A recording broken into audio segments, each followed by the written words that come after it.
Thank you guys very much. We're here to talk about an attack that happened last October. We call it the Meet Desai attack after the guy who wrote the code that caused the incident. But before we get into the details of that, just a quick little bit about me. I'm Sink Volfleet, otherwise known as Trey Fogarty. I'm a hacker, lawyer, navigator, and physicist. I work for an association called NINA, the 911 Association. We improve 911 by doing all of the things in that lengthy statement. Advocacy is my part of it. As a lawyer, I mainly do stuff in Washington, but because of that, I get to do some cool things like interact with all of you here at DEF CON for the past few years. And so I'm pleased to be presenting about this attack and what we're doing to try and help defend against these types of attacks going forward. So this past November, a teenager from Arizona launched a telephone denial of service attack, the first distributed telephone denial of service attack against 911 centers across the entire country using 8 lines of code and a tweet. Now, before I get into the details of all of this, this is DEF CON 101, and so we're supposed to talk about some more basic type things. And one thing that I personally think has become a little bit missing in the world of information theory as we've gone from the telephone network into all IP networks like the internet is some mathematical rigor. Now, according to Stephen Hawking, if you put a formula in something, you cut the number of people interested in it by half. So if the back half of the room will please stay seated, I don't want everybody leaving at once when I put this up. But I want to talk to you about a formula that was invented by this guy. This is Agner Krerup Erlang. And he came up with something called the Erlang B formula. He was a Swedish telephone engineer back in the 20s, brilliant guy. He was the one who first put some rigor around how many things you need to service some number of requests. And the cool thing about it was he did it in the abstract. This can apply to telephone lines, telephone trunks, servers, the number of threads that you need to do something. But for our purposes, it deals with how much carrying capacity a network needs to absorb some amount of traffic that's thrown at it. So this is his B formula. This is the Erlang B formula. You don't need to remember this. If you want to go online and take a look at the DEF CON materials once they're posted, I put a much longer version of this slide deck up so that you can actually see a walkthrough of the equation and learn what all the parts of it do. But basically, this tells us the probability of blocking, that's PB, the probability that we'll have a resource unavailable if we have M resources available, and we have E, which is the normalized ingress load. So normalized ingress load is fairly simple. It just means the average call time or transaction time, if you're doing like server type stuff, multiplied by the average holding time. So how often you get calls times how long they are tells you your normalized ingress load. And then if you do this summation over here, you can come up with a probability of blocking. Now, in the abstract, you say, okay, that's fine, but so what? Well, if you reorganize this and you actually solve for M, you can start out with a target. You can say, I want no more than a 1% probability of blocking a call or a transaction or whatever it is I'm trying to do.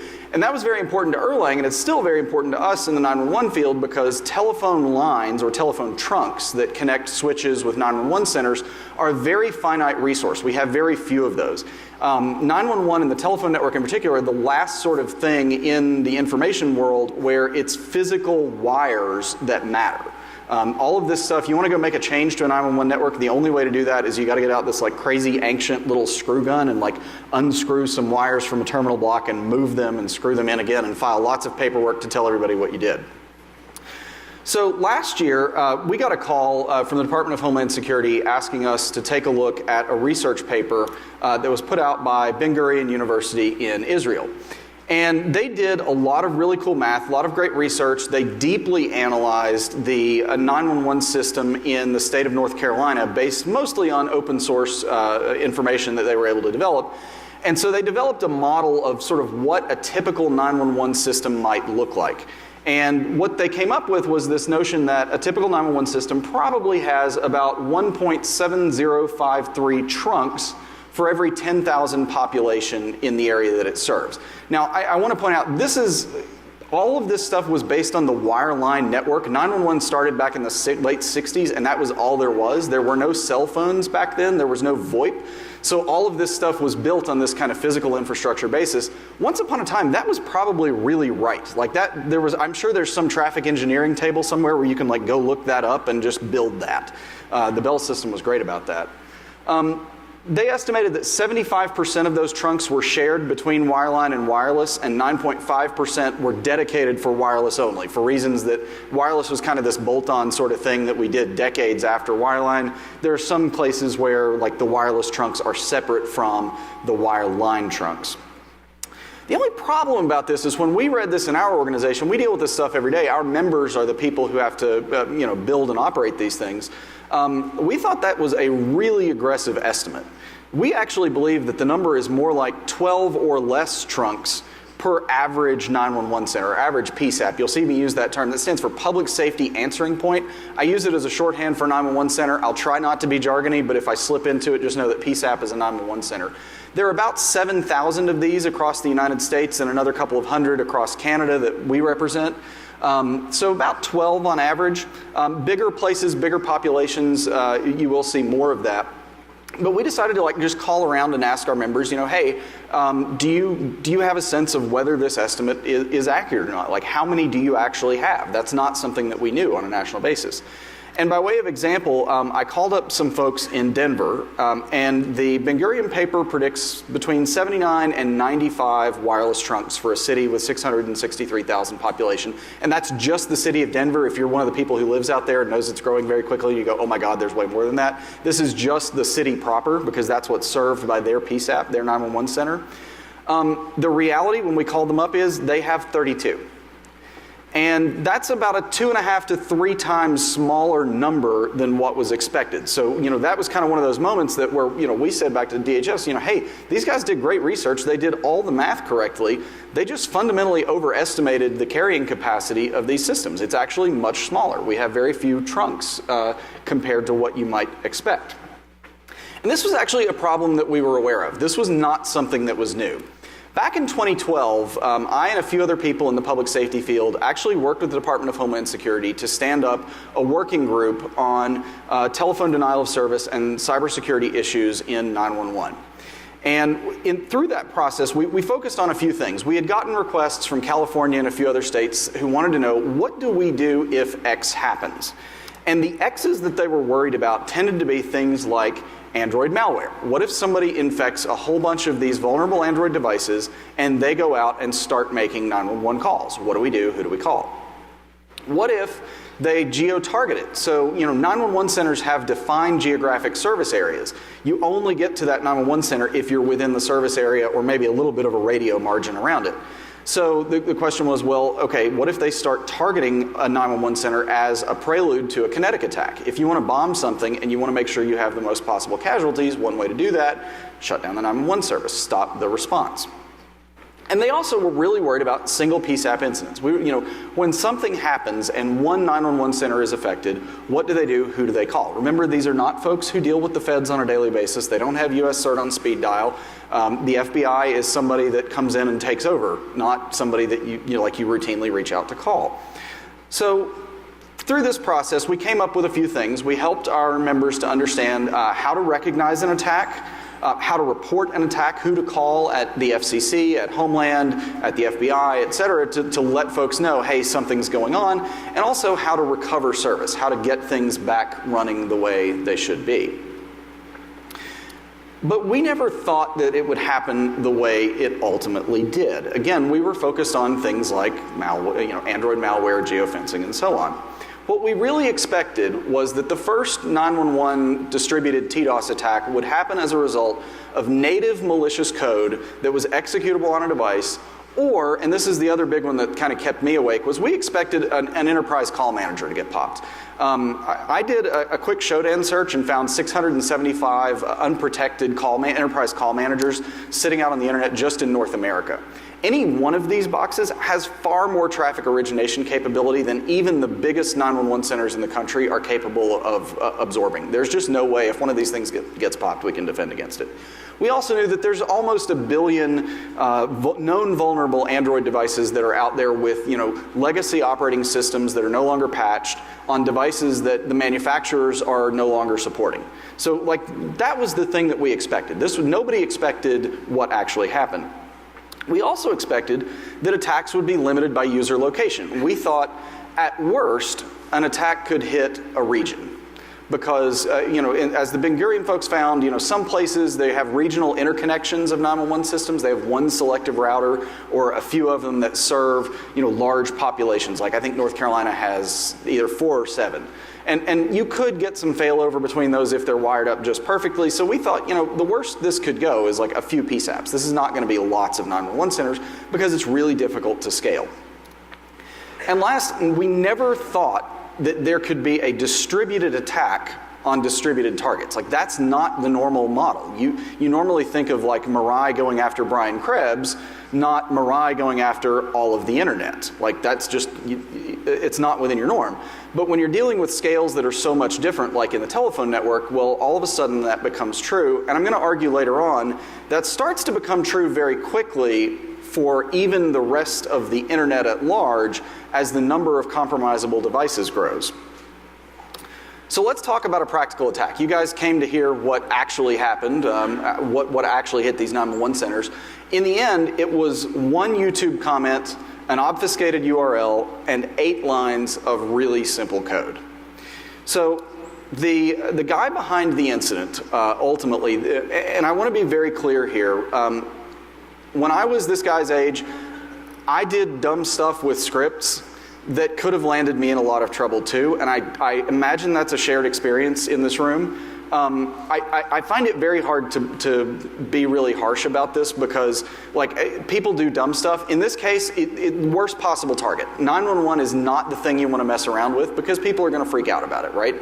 But in fairness to him, he was a teenager who did a very, very dumb thing. Fortunately, he didn't have all that many followers. If this had gone out from Kim Kardashian, we would have been in a world of hurt. Ultimately, he wasn't even the guy who originally found the vulnerability in iOS that led to this. He was actually helping somebody out, saying, hey, you guys took down this guy's site clicking on his links. Here, let me put that back up for you. And, well, unfortunately, then it got out. Because the following day, it's still going strong, people are still clicking, large numbers of hits on the link. And then the really amazing thing for us about all of this is the attack really wouldn't have been that bad if this had just stayed within the hacker community.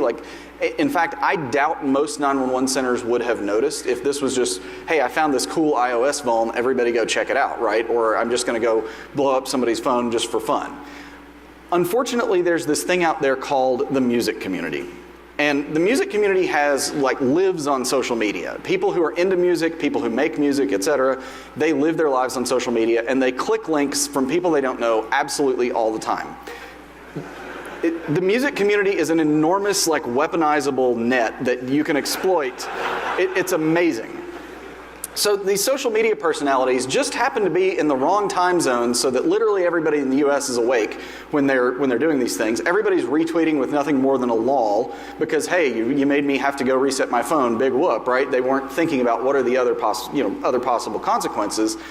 But, folks like this guy, Sunday Gavin, whose headline says, hey, he's going to be famous one day. Remember that, we'll come back to it. And this guy, this was the thing that really made this go pear-shaped. This is Mark Thomas. He is, as far as I can tell, this guy doesn't actually do anything other than show up at places and look good. And somehow he gets paid for it, I think. I don't understand that, but it's a thing on social media. He has 532,000 Twitter followers who love to click things. And they did. Because what they saw when they went to Twitter was a helpfully shortened URL, something like this. The average user doesn't understand that blob of nothing down below really points to really shady URL.com and is going to get them pwned. And so they don't expect what's coming next. Because what this linked to was a very simple web page, and I'm going to show you the code here in just a second, but the basis of the vulnerability that these guys were exploiting is, once upon a time on iOS, very helpfully, if you clicked on a phone number, or a tel URI in our speak, you would get an automatic call generation. I could click a phone number for one of my friends and it would automatically call them, and that was helpful and useful and quick and low friction. Good thing, right? The problem is, user interaction is not the only way to call a tel URI. You can also write a script that calls a tel URI and says, ooh, click that. And if you put that in a for loop, you can click that a lot of times very quickly. And that's what this guy did. So on this page, here's the actual code that caused the incident. It's not the most sophisticated thing in the world, but there is sort of this internal elegant simplicity to it. Like, you do it for the lols, first of all. I mean, that's like, why do we do anything? We do it for the lols, right? So that's what the users saw in their browser. They just saw a string of lols. And then within about a second, the script down at the bottom there started, and I'm going to walk through this in pseudocode for those of you who don't read script in just a minute, but basically you've got at the top, you've got a definition of a couple of links, one of which for a phone number and one of which for an email thing. And this was the other kind of elegant, clever thing about this is, like, if you want to crash somebody's device, make it do lots of stuff and cover up the fact that it's doing lots of stuff, right? So in addition to continuously calling 911 something like 10 to the 16th times, apparently an earlier version of the code used it 1337 times, but that was deemed to be insufficient. So inside the for loop, it basically says, look, call 911, and look, put up an email thing. Put up this email thing that tells people they have a virus on their phone, which would worry most people. And the worrisome thing about this is Safari's a great browser. I love it. I use it all the time. It does very helpful things that are also very exploitable. So in this particular case, if you just power cycled your device, when you reopened it and came back into Safari, Safari helpfully said, you were just looking at this page on meetdesai.com. Why don't I reopen that for you? So rinse and repeat, right? The only way to actually kill this off was to then boot your device, open settings, go clear the Safari cache so that it didn't reopen this code. I promised some pseudocode. Here's basically what I just walked you guys through. If you're not super into code, this is a nice kind of little explanation of what you can see in the Rocket script on the previous page. So this was basically the whole thing. This is how you attack 911, at least on earlier versions of iOS. So let's talk a bit about, like, the prompt effects. What happened when this started? Well, we know from looking at the Google link shortener that there were about 117,500 clicks that we know of. Now, I also know that this URL and others like it got repackaged and reused roughly in the same time frame. So not all of these may have been actually a result of this one YouTube comment or these tweets. And I would also add, this could wildly overestimate the number of times anything actually went wrong, because this was, remember, an iOS unique vulnerability. This wasn't everywhere. And so other devices on different operating systems and potentially on different versions may not have reacted in the same way. So if it had really been 117,000 devices calling 911 constantly, I would have heard about it in 30 minutes instead of like 6 hours, right? My phone would have rung a lot faster. But it did have effects in the real world. It actually caused overloads at 911 centers in 12 states that we know about.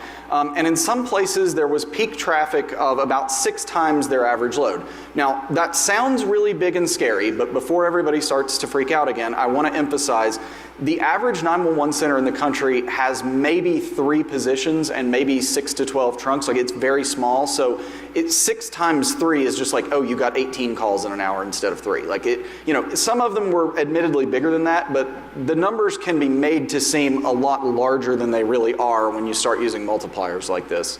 And I just kind of want to be clear that it wasn't that gigantic in most cases. The other thing, and this was really fascinating to find out, you can really exploit demographic differences in groups to create a lot of confusion around attacks. The first 3 or 4 reports that I got from 911 centers and then ultimately from folks in the government was, we think this is a vulnerability in one carrier's network that is causing this. Everybody was saying, oh, all the calls are coming from this particular carrier. And that seemed really strange. Like, why should iOS on one carrier behave differently than it does on another? We didn't even know it was just iOS at that point. Why should any software respond differently to the carrier network? It turns out it doesn't. The carrier had absolutely nothing to do with it. It's just that all of the people, remember I talked about weaponizing the music community? Everybody in the music community uses one particular wireless carrier. I don't understand why, but music fans have this particular bias. They like this particular carrier, and so when this happened, everybody thought, oh my God, it's this one carrier, somebody shut them down. Not a good position to be in if you're that carrier, right? That's not a good thing, but it was just this weird asymmetry in this one particular subpopulation that just happened to confuse the heck out of everybody. So, and the big takeaway from all of this is that above some threshold, nothing is really safe. There is some traffic threshold when it really just doesn't matter anymore what you're doing. You're just not going to be able to defend against it. I'm sorry, that's it.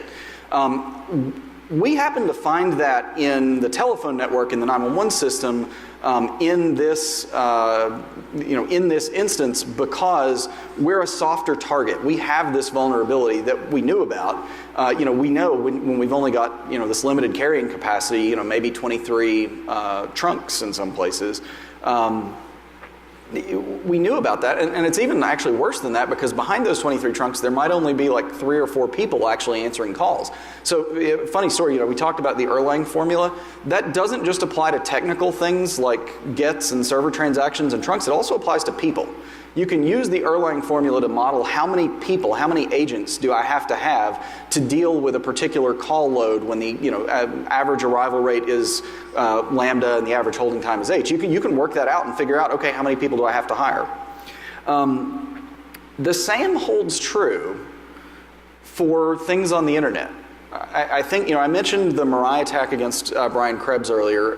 One of the articles that I read in the mop-up from that was when Google was trying to decide, hey, should we take this guy on and defend him, they had to have a very adult conversation about, well, wait a minute, this thing is so big now that even if we are the 600-pound gorilla on the internet, we could be vulnerable too. And that's, if you think about the scale of somebody like Google having to have that very sober conversation, it really does demonstrate that, especially in the IoT era that we live in, where every little, mote of dust is potentially an IP traffic source, we really have to start thinking about defense in very different ways, because there is a scale at which there's just nothing else you can do, and it becomes essentially indefensible. So what did we do? Knowing that we have these vulnerabilities, let's get into remediation. The first thing, obviously, was to stop propagation. We had to stop this thing getting bigger, and we had to do that very quickly. We also had to do everything we could to remove, deobfuscate the links if we could, so that people would know it was potentially shady, and also to just take away that level of abstraction so that it was, not something easy and convenient for users to click on. And then ultimately just get the site offline. Somehow get that code to a point where nobody can get to it. So very quick sort of things. Twitter was actually very helpful working with the government to basically pause the source accounts, filter out the malicious link, stop this from circulating. Google, equally very helpful, disabling the shortened URL so that, if you go try to click on that shortened URL now, nothing's going to happen.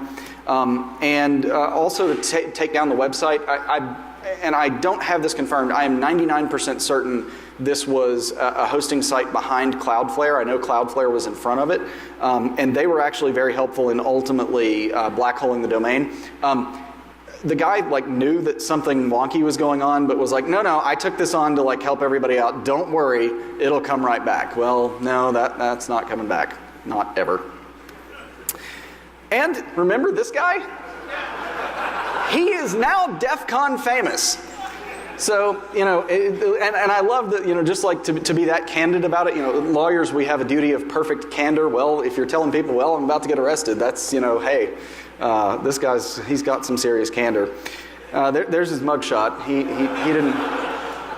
didn't have a good time.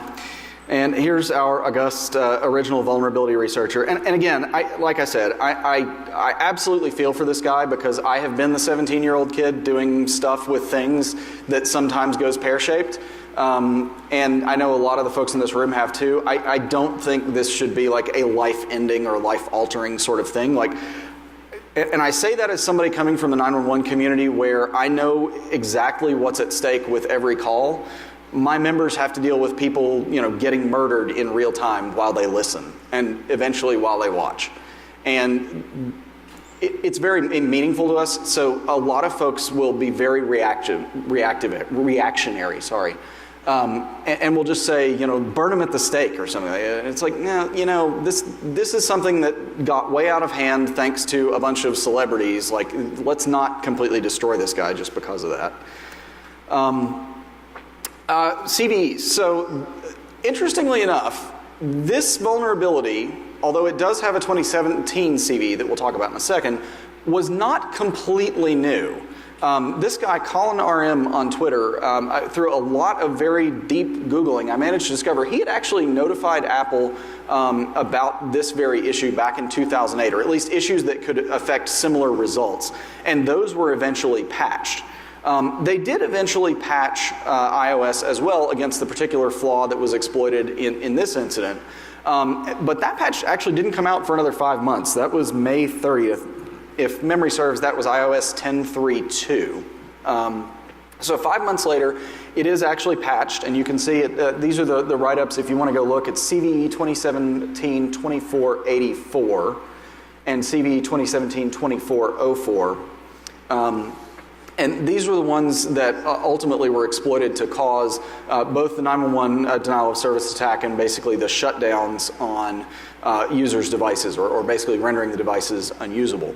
So one of the things that I put in the abstract, because we thought this was very important, was to track the extent to which these vulnerabilities are potentially hanging around. And part of the way that we did that, we went out there and looked at Apptelligent data to see, okay, what's the rollover rate? How quickly are people patching? And I actually just refreshed this today, and 76% of active iOS versions that are being seen on the web now are 10.3. And I don't know how many of those are, it doesn't get broken down by subpoint, but we're fairly confident that this problem is going away quickly.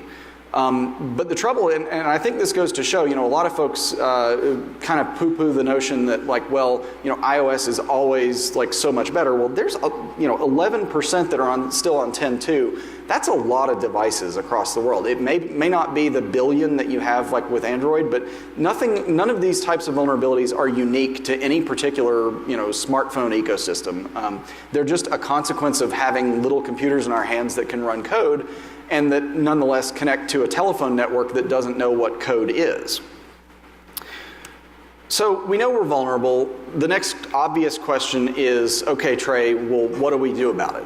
You can't just bring us your problems, you gotta propose some solutions, otherwise, you're really not doing anything for us. So a few things to talk through. And I want to take a step back for a second, because the 911 world right now is very fragmented. We have 3 feet in 3 different time frames. There's legacy, transitional, and next generation. Legacy is the part that is strictly analog telephone network. This ought to be good for a chuckle. Most of the nation's 911 systems still run on CAMA and MF signaling. That's not a joke. We still use all the stuff that Captain Crunch and crew were messing around with blue boxes and gold boxes and stuff back in the day. That's still how most 911 calls are signaled and set up in the telephone network today.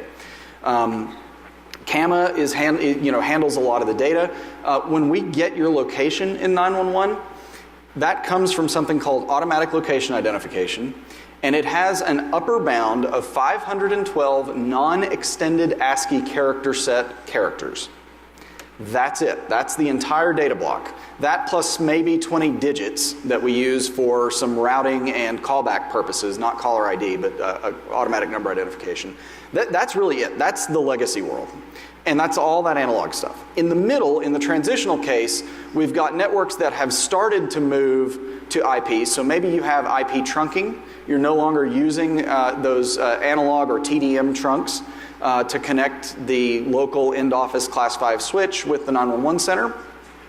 But you're doing some VoIP stuff. Maybe you have a sort of quasi-cloud hosted service provider somewhere in like Colorado, California, or Washington, and you connect up to them over multiple links, and that's how you're doing it. Maybe even in some cases you're doing some cool stuff with location technology. You're adding some data in, bolting some stuff on, so that you're doing some things out of band so that you can get more data in on the 911 call. That's the transitional case. Where we're headed is next generation 911. That's something that's defined by a thing called the I3 standard that my organization publishes. It's basically a model for all IP 911 service where we get deep, good location data that can be referenced to something that's like human readable, like the Octavius Ballroom at Caesar's Palace, for example. It does things like much more intelligent routing and so on. And basically that's sort of the all IP case. There's a very little bit of that in existence today, maybe 4 or 5% of the country, but it's still just doing voice. It's not doing video and text and data the way we really want it to be in the next 3 or 4 years. So I'm going to talk you through defense in all 3 of those cases, like the options that we have available to us and the problems that we have with those options. So in the legacy world, the first defense is you can just over-provision. You can go do the Erlang formula again. You can come up with a probability of blocking that's 1/10 of 1%. You spend a ton of money, up your bandwidth, up your number of trunks, and it's great, that works, but it's expensive. Number one, you've got to buy and build all that stuff. And number two, it may be impossible. You just can't get enough people to handle the ingress load at some point. There's no way to do it. You can do contextual whitelisting. Banks do this. So most of the time when you call your bank, they're looking to see, with automatic number identification, that's the theoretically not spoofable part of not caller ID that they use to say, okay, who is this actually calling? And for the most part, it's well trusted because there are so many rules around it for 911. The trouble is, for us, unlike a bank, we don't have a customer list. I mean, it's one thing to say, in the wireline world, you could say, okay, here's the list of all the numbers that we know exist for telephones in our jurisdiction because somebody went out there and nailed one to the wall, right? Like, you know where those lines go. That would work. Trouble is now they move around. They're on these things, and that doesn't work anymore. So we don't have a customer list that we can use, so we can't do contextual whitelisting. And we could do blacklisting. This is the other thing. Like, okay, you send us 100 calls and they all turn out to be false. Sorry, hate it for you, you're over and done. We're just going to block your call now. Which, okay, fine, you did something nefarious, but do you really deserve to potentially die from that? When you call 911 and you're actually having a heart attack, and our members feel very strongly about that. I feel very strongly about that. I talked last year at DEF CON about high availability systems. When you have to carry traffic, you really don't have an option because it's 911. That complicates matters greatly. When you can't just say, sorry, I don't like your traffic, I'm not going to handle it, your life gets a lot more complicated.